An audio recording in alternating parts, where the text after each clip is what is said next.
বন্ধুরা, আপনারা যারা নিউজিল্যান্ডের ভিসা পান বিভিন্ন এজেন্সির মাধ্যমে, তারা একটা ইনফরমেশন তাদের জন্য শেয়ার করছি। আপনি কিন্তু চাইলে আপনার ভিসা যাচাই করতে পারেন অনলাইন ভেরিফিকেশনের মাধ্যমে। আচ্ছা, আমি বিভিন্ন ফেসবুক গ্রুপের সাথে জড়িত, তো আমি সেখানে যেটা দেখলাম সেটা হচ্ছে যে অনেকেই নিউ ইয়র্কের ই ভিসা বা রিলেটেড কোনো একটা কাগজ পেলেই মনে করে যে এটা ভিসা। এটা আছে একটা অথরাইজেশন, সেই অথরাইজেশনের পরে আরও অনেক কিছু আপনাকে করতে হয়, যেটা আপনাকে জানতে হবে, বুঝতে হবে। আচ্ছা, আর আমি আগেই বলেছি আমার আগের ভিডিওতে যে আমি নিউজিল্যান্ডের ভিসা নিজে নিজেই করেছি। অ্যাজ ইউজুয়াল অন্যান্য যেই কাগজপত্র লাগে সেই কাগজপত্রই আপনাকে এখানেও দিতে হবে। আপনার ব্যাঙ্ক স্টেটমেন্ট, আপনার সলভেন্সি, আপনার প্রিভিয়াস ঘোরাঘুরি যেগুলো করেছেন সেগুলোর স্ট্যাম্প, যেগুলোকে মানে ভিসা পেজ এবং স্ট্যাম্প পেজ, সেগুলো দিতে হবে। আরেকটা জিনিস হচ্ছে যে আপনার অ্যাসেট ভ্যালুয়েশন করতে হবে। আমি অ্যাসেট ভ্যালুয়েশন করেছি একজন অ্যাডভোকেটকে দিয়ে, আপনি চাইলে সিএ ফার্ম দিয়েও করাতে পারেন। আমার অ্যাডভোকেট ফিজ ছিল মাত্র 1500 টাকা নিয়েছিল আমার অ্যাসেট ভ্যালুয়েশন করতে। আচ্ছা, এর বাইরে ছবি মেজারমেন্ট জানেন আপনারা।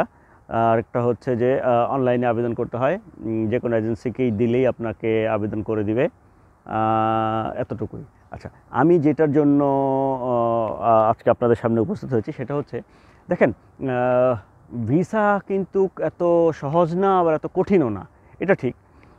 আমি বিভিন্ন সময় আমার যেই আছে ইউটিউব চ্যানেল আছে, সেই ইউটিউব চ্যানেলে আমি যেটা পাই সেটা হচ্ছে যে অনেকে অনেকভাবে আমাকে জানতে চাচ্ছেন যে কীভাবে কী করবেন।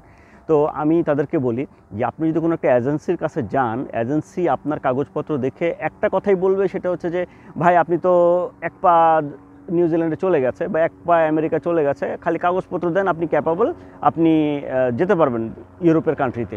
কিন্তু একটা কথা বলি, আমার অভিজ্ঞতা থেকে বলি, এজেন্সির কাছে আপনি যদি যান, এজেন্সি আপনাকে গাইডলাইন দিবে, পরামর্শ দিবে, কিন্তু এজেন্সি আগেই টের পাবে যে আপনি ভিসা পাবেন কি পাবেন না। ও আপনাকে মানা করবে না, ও আপনাকে স্বপ্ন দেখাবে, কারণ মানুষ স্বপ্ন দেখতে পছন্দ করে, আর সেজন্য ও আপনাকে স্বপ্ন দেখাবে। আর এই স্বপ্ন দেখতে গিয়ে সেটা আপনি যেটা করবেন সেটা হচ্ছে তাকে আপনি 5000 টাকা দিবেন বা 10,000 টাকা দিবেন প্রতিদিন। সে যদি এরকম 5 জন কাস্টমার পায়, তাহলে 5000 টাকা করে নিল 25,000 টাকা, একদম বিনা কষ্টে তার অর্জন। বিনা কষ্টে একটা ফর্ম ফিল আপ করতে আধা ঘন্টা থেকে 1 ঘন্টা লাগে একটা ফর্ম ফিল আপ করতে। তো আপনার মতো এরকম যদি 5 জনকে পেয়ে যায়, তাহলে সে 25,000 টাকা সে পেয়ে গেল। আমি একটা কথা বলছি যে যখন আপনি তার কাছে যাবেন ভিসা রিলেটেড কথা বলার জন্য, সে আপনাকে অনেক স্বপ্ন দেখাবে, আপনাকে বলবে এই এই আছে আপনার কাছে, আপনি বলবেন হ্যাঁ হ্যাঁ আছে। কিন্তু এই আছে আর অ্যাকচুয়ালিটির মধ্যে অনেক পার্থক্য। ডকুমেন্টস থাকতেই পারে, আপনি ট্যাক্স দিয়েছেন 5,000 টাকা, 5,000 টাকা ট্যাক্স মানে বুঝেন?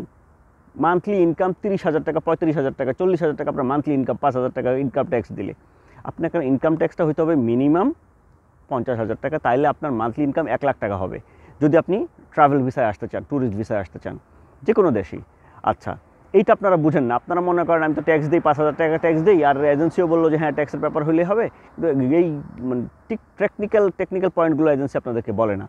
আচ্ছা, আরেকটা জিনিস সেটা হচ্ছে যে আপনার ব্যাঙ্ক সলভেন্সি, ব্যাঙ্ক স্টেটমেন্টে কেউ করে কি, কোনো এক জায়গা থেকে একটা 5 লাখ 6 লাখ টাকা পেলো, সেটা ব্যাংকে ঢুকাই দিয়ে স্টেটমেন্টটা উঠায়। ভাই, যারা এম্বাসিতে কাজ করে তারা আপনার আমার চেয়ে অনেক চালাক, এবং তারা মোটামুটি জানে যে আপনি এই জিনিসটা কী করেছেন। আপনার স্ট্যাবিলিটি থাকতে হবে, আপনার কন্টিনিউশন থাকতে হবে আপনার ফিনান্সিয়াল স্টেটমেন্টে, যে আপনাকে কত ঢুকছে, কত উঠাচ্ছেন, কত কি। এই আরেকটা জিনিস সেটা হচ্ছে যে আপনার ট্রাভেল হিস্ট্রিটা থাকতে হবে। একটা দুটা দেশে তো আপনার ট্রাভেল হিস্ট্রি থাকলে ভালো ভাই। যদি একদম ট্রাভেল হিস্ট্রি নাই থাকে, তাহলে আপনি আসলে এত ইউরোপ, আমেরিকা বা নিউজিল্যান্ড, অস্ট্রেলিয়ার মতো দেশে ঘুরতে আসবেন, এটা তো আপনার জন্য একটু কেমন কেমন লাগে, তাই না? আচ্ছা, তো আমি আবারও বলছি ভাইয়েরা আমার, আপনারা চাইলে নিজেরাই বিদেশ ঘুরতে পারেন, কোনো সমস্যা নেই। কিন্তু ওই যে এজেন্সির কাছে গেলে, আমি তো বললাম যে একটা এজেন্সি আপনার কাছ থেকে 5,000 টাকা নিতে পারে, 10,000 টাকা নিতে পারে, কিন্তু দেখেন উনার মধুর মধুর কথা শুনলে মনে হবে আপনার এক পা অস্ট্রেলিয়া, নিউজিল্যান্ড, আমেরিকা চলে গেছে, আরেক পা এয়ারপোর্টে আছে, আপনি খালি টিকিট কাটবেন আর চলে যাবেন ওনাদের কথা শুনলে। এত সস্তা যদি হইতো ভিসা, তাহলে বাংলাদেশে কোনো লোক থাকতো না ভাই। প্লিজ আপনারা একটু বোঝার চেষ্টা করবেন, আপনারা একটু জানার চেষ্টা করবেন। আপনি যদি বুঝেন, আপনি যদি জানেন আপনাকে কি করতে হবে, আপনার ডকুমেন্টসে আপনাকে ভিসা দিবে, কোনো এজেন্সি আপনাকে ভিসা করে দিবে না।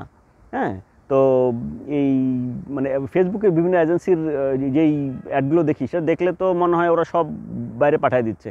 হ্যাঁ, বাংলাদেশে অনেক ক্যাপাবল লোক আছে ভাই, তারা তো ভিসা পাচ্ছে না।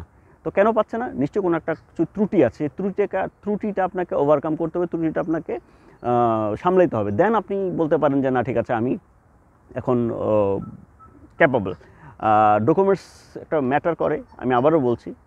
হ্যাঁ, আচ্ছা, ভালো ভালো কিছু এজেন্সি আছে বাংলাদেশে। আমার কাছে খুব ভালো লাগছে, আমাকে যে এজেন্সি সাপোর্ট দেয় সেই এজেন্সির কাছে গেলেই ওরা আপনাকে স্বপ্ন দেখাবে না। ওরা যেটা করবে সেটা হচ্ছে যে এজেন্সিগুলো, আমার যে এজেন্সিটা আছে সেটা আগে গেলে ওকে ডকুমেন্টস দেখতে চায়, যে কারো কাছে আগে ডকুমেন্টস দেখতে চায়। ডকুমেন্টস দেখে সে আপনাকে বলে যে ভাই আপনার ভিসা হওয়ার সম্ভাবনা 50%, ভিসা হওয়ার সম্ভাবনা নাই, ভিসা হওয়ার সম্ভাবনা 100%, ভিসা হওয়ার সম্ভাবনা আছে, মানে এরকম বলবে। নাই সেটাও বলে দিবে। তারপরেও যদি আপনি দিতে চান তারা আপনাকে বলবে যে হ্যাঁ দেন। কিন্তু বাংলাদেশের আনাচে কানাচে যে এজেন্সিগুলো আছে তারা সবাই আপনি গেলে সবচেয়ে আগে বলবে যে আপনার ভিসা হয়ে গেছে, প্লিজ আপনার ডকুমেন্টস আপডেট করেন, আপনার কাগজপত্র আপডেট করেন, তারপর একটা ভালো এজেন্সির কাছে যান যে এজেন্সি আপনাকে গাইডলাইন দিবে। তো সবাইকে আবারও শুভেচ্ছা জানাচ্ছি। একটু ভালো থাকবেন, সুস্থ থাকবেন। আপনাদের যে কোনো বিষয়ে জানতে চাইলে আমার কাছে লিখতে পারেন, আমি আপনাদের সাহায্যে এগিয়ে আসবো। যেহেতু আমি নিজে নিজে করেছি, আমি চাই আপনারা নিজে নিজেরা সব কিছু করেন। ভালো থাকবেন সবাই। নিউজিল্যান্ড থেকে আমি ফারুকি, আর আমার চ্যানেলটা সাবস্ক্রাইব করার জন্য অনুরোধ থাকবে। আমি আসলে এত প্রফেশনাল না, কিন্তু চেষ্টা করি একটা ভালো করার জন্য, আপনাদেরকে একটু গাইডলাইন দেওয়ার জন্য, এতটুকুই। তো ভালো থাকবেন। নিউজিল্যান্ড থেকে, অকল্যান্ড থেকে আমি ফারুকি, ট্রাভেল ইউরসেলফ বিডি থেকে।